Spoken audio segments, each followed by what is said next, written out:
Throughout GAR's history of factions, few have had the persistence to keep winning faction races like Unsullied has, with them having won more than half of all faction races, but now we're looking at the decline of a once great superpower. But how did this faction come to fruition as such a dominant force? To find that out, we'll have to go back to the beginning.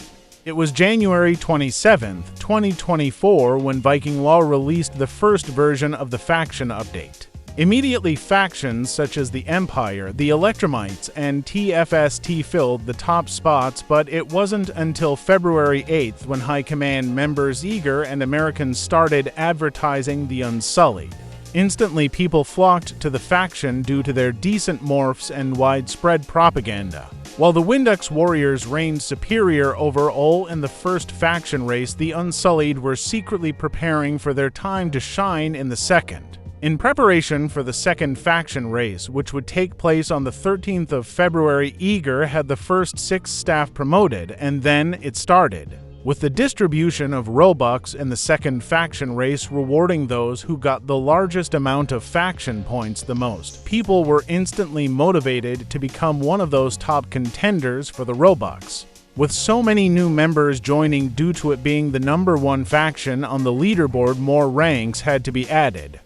And due to the activity within events and the sheer amount of events, staff were thus promoted. The Unsullied were pretty much unchallenged in the second faction race. Their activity was only growing until they won the race. After winning the second faction race, Eager Ready for Another started being harsher with restrictions during races. Understandably, a quota system was introduced to ensure everyone was constantly farming, and purges for inactivity became commonplace. It was around this time that the first member of High Command, Brandon GM, was promoted, and the activity of Unsullied, in my opinion, peaked. Raids with around 10 people became common, and mass invasions or raids could have even more. After winning the third faction race, improvements would be made to internal systems and more staff would be added and promoted. Once the fourth faction race started, things were pretty much just going crazy with the constant activity of staff. Ceremonies and competitions took place as to keep people active, but no matter what, it stayed close until Unsullied eventually gained just enough to surpass them and crush them into defeat. It was after the fourth faction race was won on May 3rd that second in command of Unsullied, Brandon GM, would leave, allowing a Sabutane 101 to take his place. Though 1 month and 3 days later, following the creation of a guarding company and a scrim team, he would return and instantly be ranked up to a member of High Command.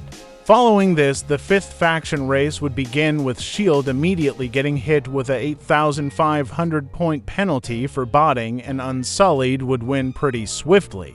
Following the fifth faction race, Eager would create a new third-in-command rank, which Brandon GM would be placed in. Following the promotion, he would instantly create a division with the focus on logistics due to the sheer scale the faction was now at. On August 27th, new ranks were created as they had just hit 850 members. These came with new rank requirements and new morphs based on the amount of EP or faction points a player had. 3 days after that, Isobutane would leave his position as second in command as he felt it was time to move on. This allowed Brandon GM to regain his spot as second in command. Following some promotions and removals from High Command, Viking Law would announce the sixth faction race that would consist of multiple games as to finally attempt to dethrone Unsullied from the #1 faction. This did not work.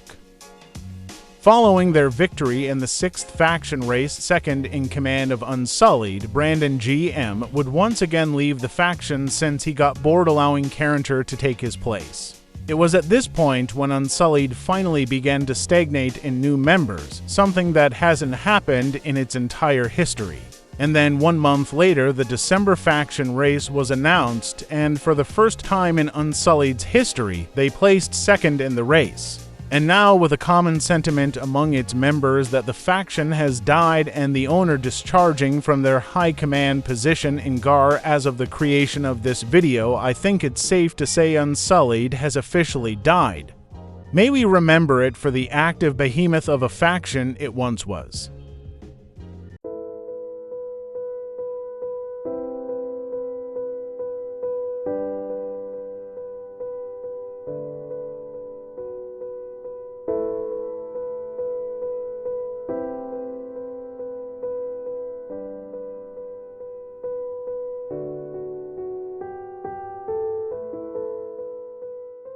let's go. Cause I'm feeling like I'm winning and I'm feeling like I gotta get away, get away, get away. Better know that I don't and I won't ever stop. Cause you know I gotta win every day, day. Go. She really, really wanna pop me. Go. Just know that you will never flop me. And I know that I gotta be a little cocky. Go. You ain't never gonna stop me. Every time I come a nigga gotta set it, then I gotta go and then I gotta get it, then I gotta blow it, and I gotta shut it. Any little thing a nigga think that he be doing, cause it doesn't matter, cause I'm gonna dead it. Then I'm gonna murder everything and anything about it. Boom, about a bing. I gotta do a lot of things to make it clearer to a couple niggas that I always win, and then I gotta get it again.